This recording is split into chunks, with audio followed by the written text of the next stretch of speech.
Hey, co-pilots and passengers, shotgun callers, or as my brother used to say growing up, blunderbuss. Welcome to episode 4 of Full Moon, Empty Road. My name is Jeremy, and I'll be your driver tonight. So we're going to do things a little bit differently today.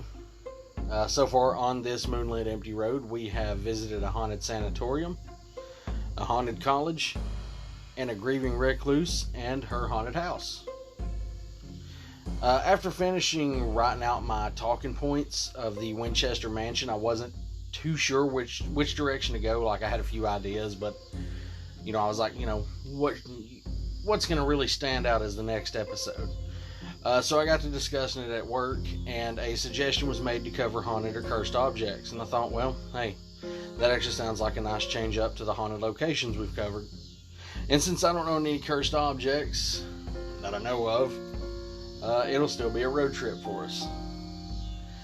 So I do want to say that my coworker and friend Jackson was the one who suggested this. So Jackson, thank you. And I hope you and everybody else enjoy. Since I am wanting to stay stateside in the early life of the podcast, I'm going to stick with objects in America. They may not have started in America, but they are being kept in America now. Like, if we were actually going on a road trip, you would go here in America to see this or here in America to see that. So, without further ado, let's jump in and go for a ride. Destination, all over the place. Let's go for an aimless drive.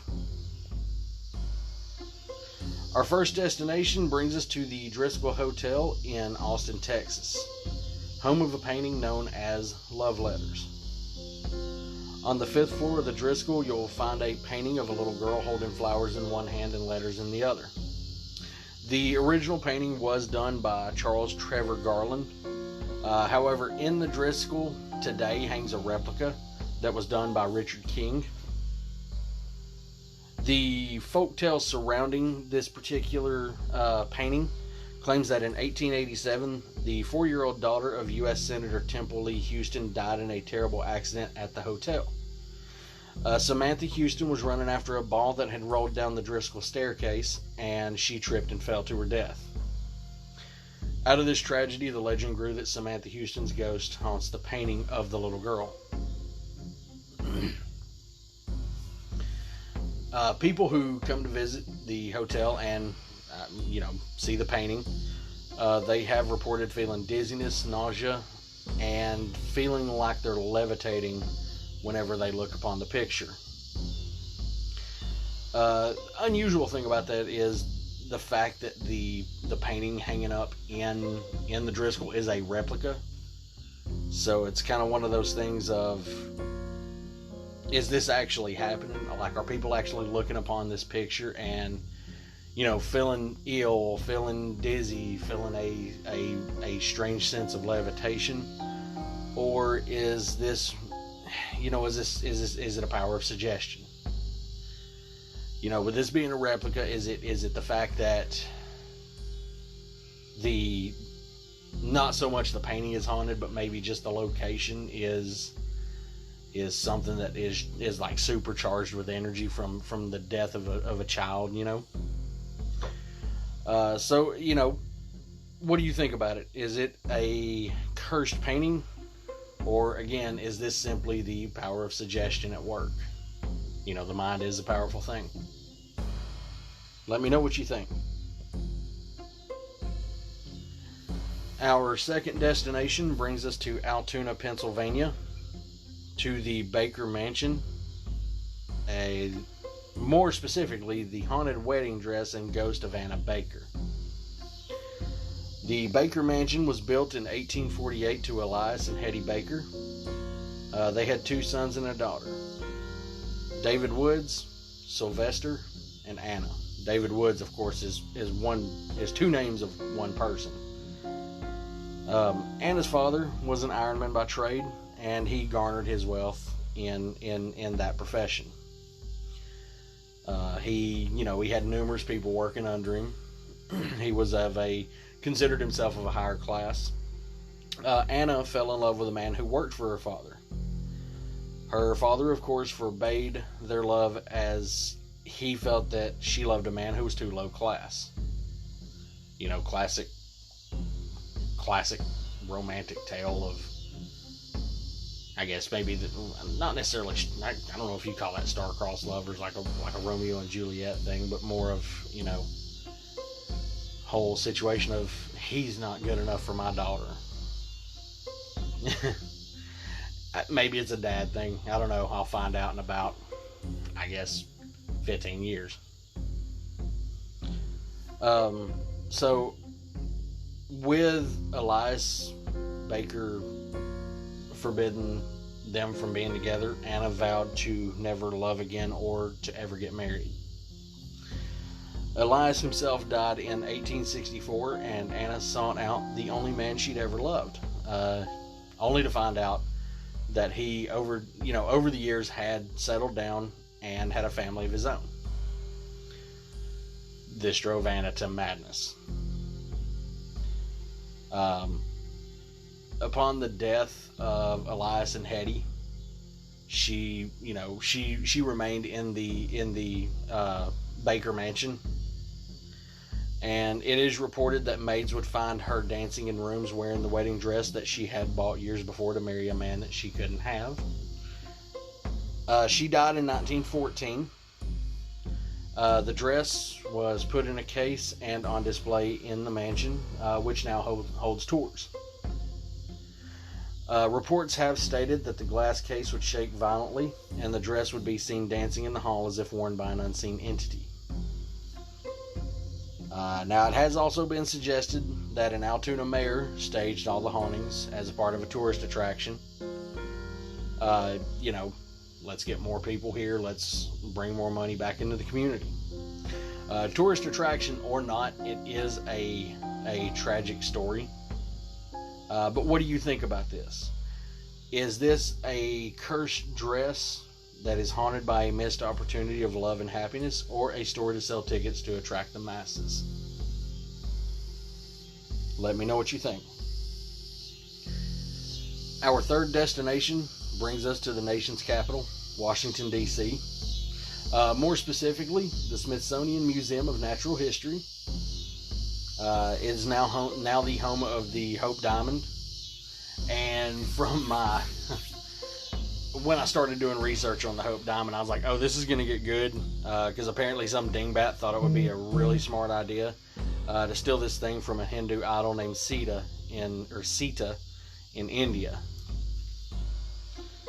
The earliest records of the diamond state that it was stolen by a gem merchant named Jean-Baptiste Tavernier, and that was in 1666. He, in turn, 2 years later, sold the diamond to King Louis XIV. In 1749, King Louis XIV's great-grandson, King Louis XV, came into possession of the Hope Diamond. At the time, it was known as the French Blue. There's actually a longer name of it that, for English records, was just named the Hope, the French Blue. It was a very long French-spoken name. I just put French Blue in here because I don't know a lick of French, and I'm not about to butcher that language. Anywho, it came into possession of King Louis XV, and he had it set into a more elaborate pendant for the Order of the Golden Fleece. Upon King Louis XV's death, the diamond fell into disuse, and just reading through all this, I have noticed that the Hope Diamond is enveloped in mythology, more of a curse of misfortune or tragedy to those who wear it or own it. I've got a list of a few, and some a lot of these names are foreign in one way or another, foreign to me. I'm just a simple country boy from Tennessee, so I'm going to try my best to pronounce the names. But here are some people who fell on unfortunate circumstances after coming in contact or in possession of the diamond. Jacques Collet bought the Hope Diamond from Simon Frankel and committed suicide. Prince Ivan Kanitovsky bought it from Collet, but was killed by Russian revolutionists.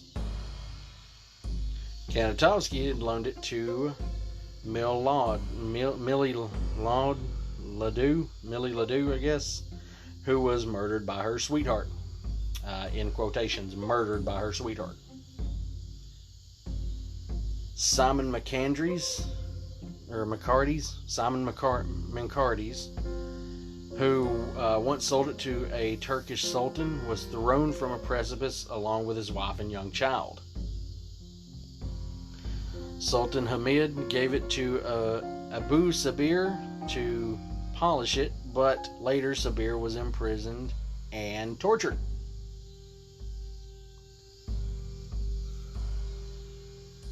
Stone Guardian Qulub Bey was hanged by a mob in Turkey. A Turkish attendant named Hever Aga was hanged for having it in his possession. Tavernier, who bought the stone from India to Paris, was torn to pieces by wild dogs in Constantinople. Now, there is a lot of, like with Tavernier's name coming back up, there is talk that a lot of these stories don't actually coincide in history. I'll touch on that a little bit more after I go through the rest of the list. After Tavernier was said to have been torn to pieces by wild dogs, King Louis gave it to Madame de Montespan, whom later he abandoned. Nicolas Fouquet, an intendant of France, borrowed it temporarily to wear it, but was disgraced and died in prison. He just borrowed it. Hey, let me hang on to that for a minute. All right, cool, take it. I've had nothing but problems out of it. Okay, you're crazy. I'm gonna wear it. And then, oh well, you're a disgrace. You're gonna die in prison.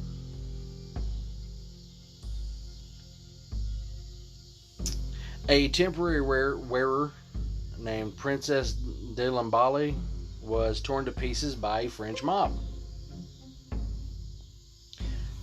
Jeweler William False, who recut the stone, died a ruined man.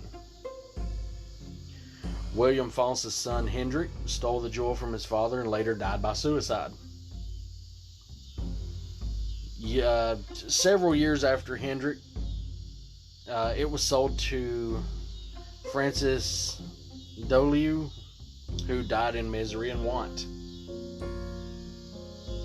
And again, it has been noted that many of these accounts may have been exaggerated or entirely false. I know Tavernier's particular story was that he was actually in his 80s and died in his home. So, you know, it could be bull, and it could be true, you know. The Hope Diamond, according to a curator for the Smithsonian, the gem has actually brought nothing but good luck, as attendance has risen since acquiring the gem. So, the unfortunate thing is there's a lot of back and forth on this. It was cursed, it wasn't. Every story that was made up wasn't true. Some of them were, but some of them weren't. Basically it's a cursed object. Being known as a cursed object that afflicted any who owned it, or was it a hoax that was made up simply to increase value and interest, or deter future theft? Considering it was apparently stolen from a Hindu idol. You tell me what you think. Our fourth destination brings us to the Dark Mirror. This mirror is not stationary. It's part of the Traveling Museum of the Paranormal and Occult. The Traveling Museum itself is owned by Greg Newkirk and Dana Matthews, and it's based out of Covington. During my research on this, I assume there's multiple Covingtons across the United States, and I couldn't pinpoint which Covington it actually was. Everything just said, it was out of Covington. So, they're out of Covington somewhere in America. Sorry I couldn't find that full information on that. The Dark Mirror is a scrying mirror. The original owner turned it over to the Traveling Museum after reporting horrifying images seen when looking into it. This thing showed some strange and creepy things. This was definitely a looking glass in every sense of the word. People had reported seeing a reflection of their fears and, feeling drained afterward, as if the mirror may have used them as like a well of energy. To show them the fears that it did project to them. People who have looked into the mirror have said that they see themselves winking, smiling, or even disappearing. The most common sighting is people seeing their own corpse in the mirror during its scrying sessions. I don't know about you, but I don't want to look in a mirror and see my own dead body. So I get being, people being creeped out by it. People have also reported seeing strange objects floating around their reflection and tasting blood when looking into the mirror. So this thing will even affect you physically, according to stories, that is. If you if you want to read more about the mirror, you can Google the Dark Mirror. A website called Weekend Weird has a lengthy story about it. It was a little bit too lengthy to put too much into this episode, but that's where I got some of the information. That website was called Week in Weird. Not Weekend Weird, but Week in Weird. What do you think of a dark mirror that's apparently notorious for showing you your dead body? Do you think this thing actually shows images, or again, this is a part of a traveling museum? I imagine there's money involved to go and tour and look at the place. Is this another way to sell tickets? Let me know what you think. Our fifth destination takes us to another cursed mirror. This time it's on the Myrtles Plantation in Francisville, Louisiana. The Myrtles Plantation was owned by Mr. and Mrs. Clark Woodruff. One of the stories that surrounds this place was that of a slave named Chloe. Chloe would eavesdrop on the Woodruffs' their private conversations, and then alter her behavior to act more in line of what they preferred out of their slaves and servants. Chloe did end up getting caught eavesdropping, and the stories state that she had her ears cut off as punishment. She was then given a head wrap to hide the disfigurement. So, punishment, but, let's let everyone know we're not that cruel by hiding it. Or, well, I guess not. It's not so much let them know, but make sure they don't find out. After the ear-cutting incident, Chloe plotted revenge by poisoning the Woodruff daughter's cake on her 9th birthday. The poison killed Mrs. Woodruff and their children. When the other slaves found out what Chloe had done, they dragged her outside and hanged her. After she had died, they weighted her body down with rocks, stones, and whatnot, and threw her into the Mississippi River. So, regardless of who you are, she did bring harm to children, and that's, going back as far as you can, it seems like that's always been a pretty big no-no.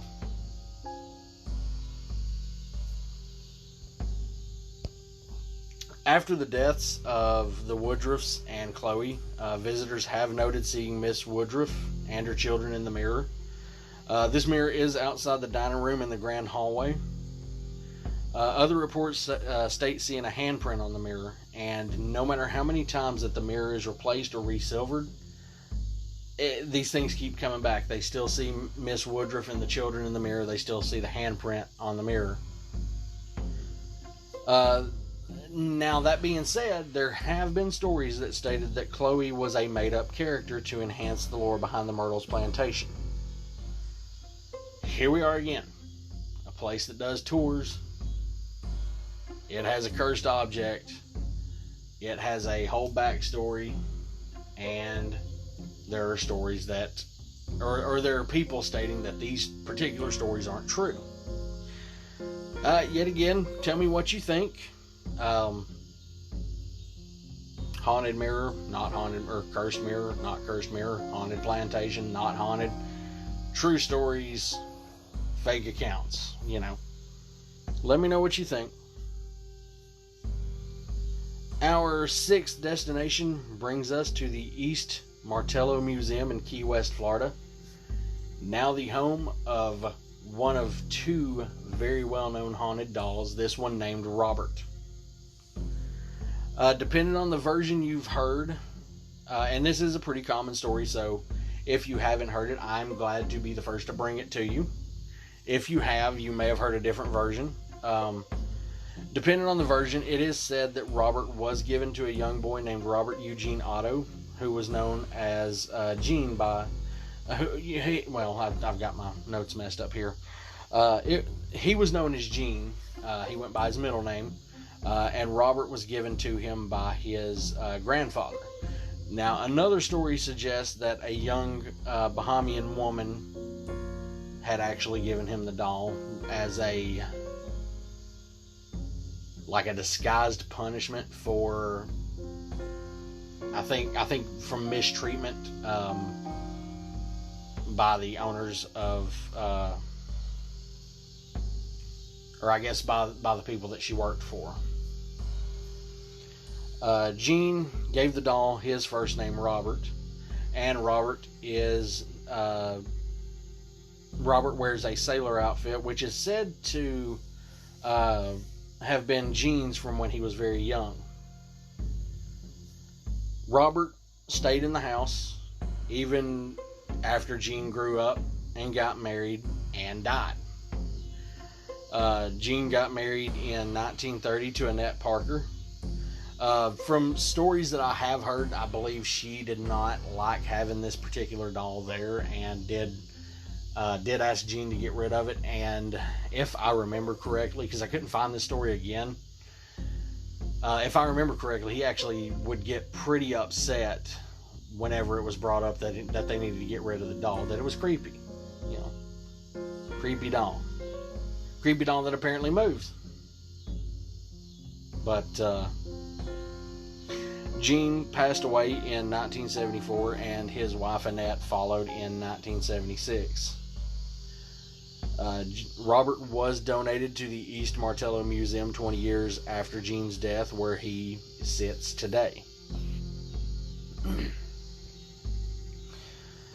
The legend of Robert states that if you visit him at the museum and take pictures of him without asking, he will curse you. He's said to possess supernatural powers that allow him to change facial expressions, laugh, move around, and cause just general mischief to those who do take pictures of him. And by mischief, I of course mean car accidents, injury, divorce, job loss, all that good stuff. Yeah, it has been stated that if you take pictures of him in his display at the museum and you don't ask him permission first, I believe there have been 2 or more deaths linked to his particular legend of the curse. The only way that has seemingly broken the curse is writing to Robert for forgiveness. The museum over the years has received numerous letters of people who did something, who slighted Robert in some way, whether it be taking pictures, making fun of him, something like that.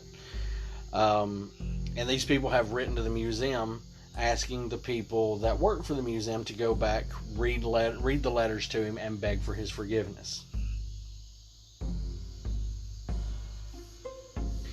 Me personally, I don't know how much I believe in cursed dolls and whatnot, but I do know I'm not going to test it out. One thing I do not ever plan to do is go visit Robert the Doll in the museum, because my luck, I would forget to ask for permission and take a picture of him and get killed on the way back up from Florida. That'd be my luck. Yeah. Let me know what you think. Was Robert capable of cursing people? Was he capable of moving around? Or is this, another hoax? Our seventh and final destination brings us to Monroe, Connecticut. Don't get ahead of me. In the now closed Warren Occult Museum, and none other than Annabelle the Doll. Annabelle is quite possibly the most famous and most recognized haunted doll or cursed object in the world, thanks in no small part to the Conjuring movies, or to the movies in the Conjuring universe. Phenomenal movies, by the way. The two lead actors that play Ed and Lorraine, they're actually two of my favorite actors. So, if you, and I mean, they've been out long enough, I imagine you have seen the Conjuring movies, the Annabelle movies, all of those. Very good movies. If you haven't seen them, I would recommend them. I actually really enjoyed them. I really enjoy the people that they've got in the movies and whatnot. Very good movies. I'll stop saying that.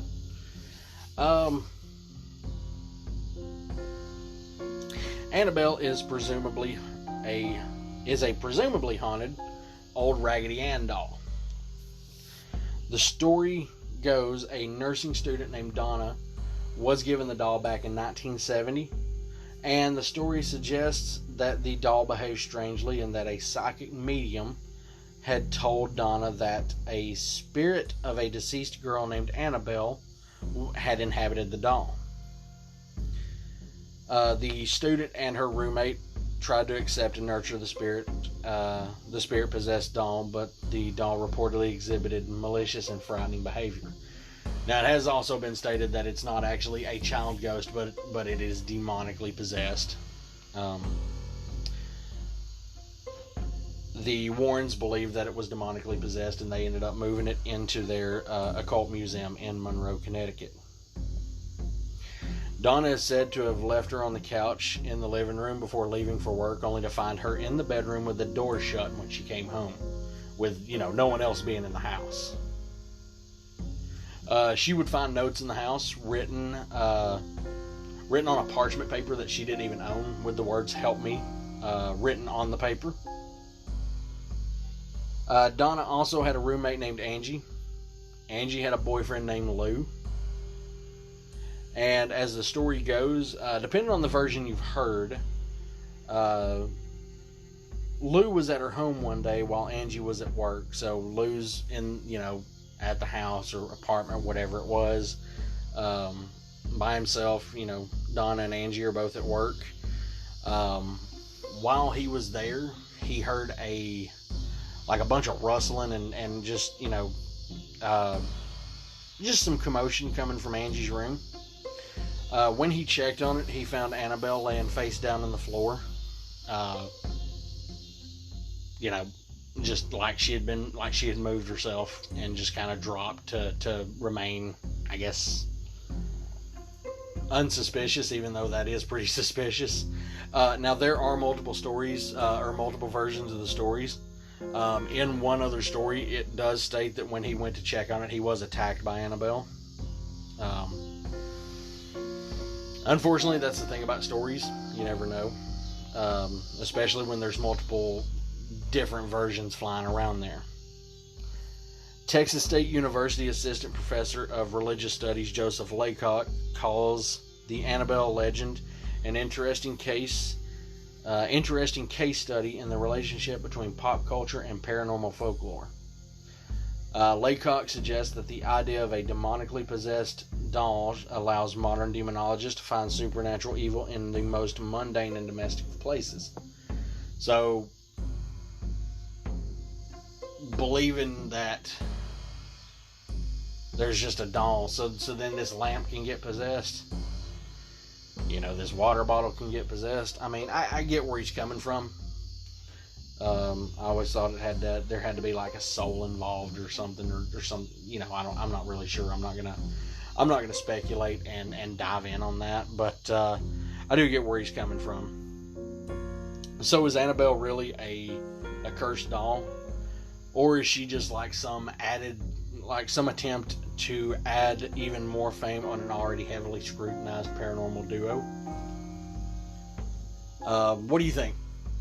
Annabelle, cursed, or just like, as some, I think that same guy, the Texas University assistant professor, Joseph Laycock was his name. I believe he was one. It may have been someone else, but basically said that the museum actually looked like it was just something that people like the Warrens had gathered up, just random creepy Halloween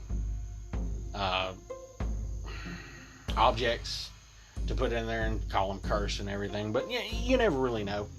I'm not here to disprove or prove anything. I'm just here to tell a story and find out what you think on that. Let me know.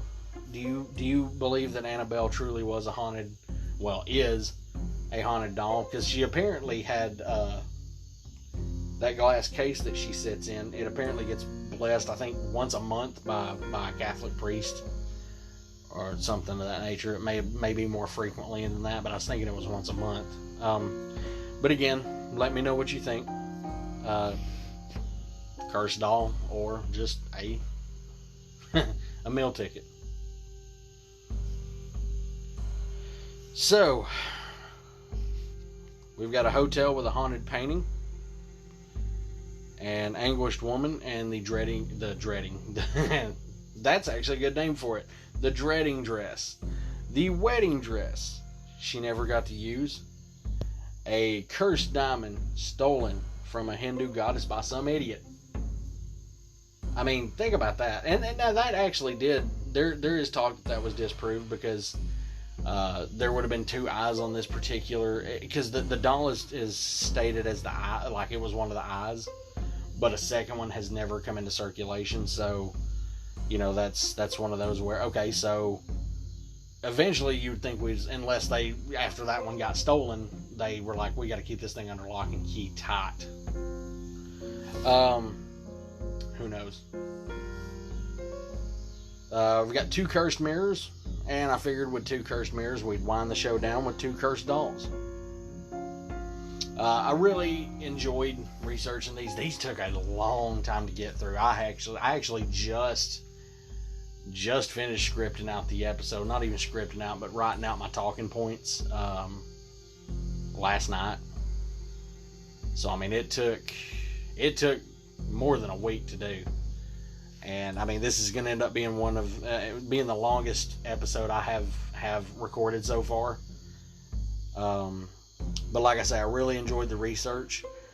Like anybody else, I had heard of Annabelle and Robert and the Myrtles Plantation. I'd never heard of the Dark Mirror. That one was, when I did my research and found the Dark Mirror, I was like, okay, that actually sounds really creepy. That's definitely going in here. And the wedding dress and Anna Baker and the tragic love lost story, I'd never heard of that one either. That was actually really interesting to do research on. I knew there was something with the Driscoll Hotel in Austin. I just couldn't remember what it was. I couldn't remember if it was a painting or I couldn't even remember that it was a painting. So it was nice doing, it was enjoyable doing the research on that as well. I may try to make this a separate segment where I do haunted, or not haunted, because I'm already doing history and hauntings. I may try and make this a separate segment of like cursed objects, maybe people who have died of curses, over the years and kind of make it a list, because unless it's a place like there's an island that's cursed. I can't remember where it's at. I think it's up towards like Winnipeg or something. Honestly, I can't remember. It's one of those that popped up while I was doing my research. But I'm thinking about doing a separate segment aside from the history and haunting segment, and dealing with cursed people who died of curses, cursed objects, more cursed objects, cursed locations, just, different things like that. Let me know what you think about that. I will have a Q&A up on the end of the episode. Well, not at the end of the episode, but if you look on Spotify on the actual episode page, you will see the Q&A. You can reply to it. Let me know what you think. And as usual, listener support is on. So if you want to buy me an energy drink, because I tell you, I'm dragging today. We've had a long day, had a long night. I'm ready to get this recording done. I'm ready to get it posted, and I'm ready to wind down for the rest of the night. But yeah, if you want to, buy me an energy drink, and maybe I'll get a little bit more life in me. Again, the Facebook page, Full Moon Empty Road. I have sent out. I've actually had some people respond to the invites, and I appreciate that. Thank you, each and every one of you. Any suggestions of future episodes, whether it be haunted locations or cursed, something in the vein of being cursed, you can hit the Q&A section of this episode, or you can send me an email at fullmoonemptyroad@gmail.com, or you can send me a message on the page. I was actually talking with a former coworker of mine, a good friend of mine, over the week. She had messaged the page suggesting some different things of what to, one of her suggestions of something to look into and do in an episode. What she suggested would actually, I think, fall more under the history and hauntings than the cursed objects, or whatever I'm going to end up calling it. But thank you so much for listening, and I hope you enjoyed, and I hope I wasn't too terribly long-winded. I'm actually looking here now, I'm pushing 38 minutes, and so longest episode, episode 4 is my longest episode so far. Again, thank you so much. Follow me on Spotify, follow me on Anchor, follow the page on Facebook. I am working on getting Google Podcast set up, not Google Podcast, Apple Podcast set up. That has been a pain in the butt. So I do apologize for that, or that it's not up yet. I'm still working on that. I've been working with Apple customer service, and they're stumped too. So again, Spotify, Anchor. I am thinking about taking the audio files and turning them into a YouTube page. That way, if you don't like using Spotify or Anchor, or Anchor or anything like that, or if you don't have Apple Podcast, once I do get that one going, I'm going to try here in the next few days or few weeks, have the first 4 episodes up on YouTube, and we'll see how that goes. Again, thank you so much. Thanks for listening. Thanks for taking this crisscrossing path across the country with me tonight. And everybody have a great and safe night. Thank you.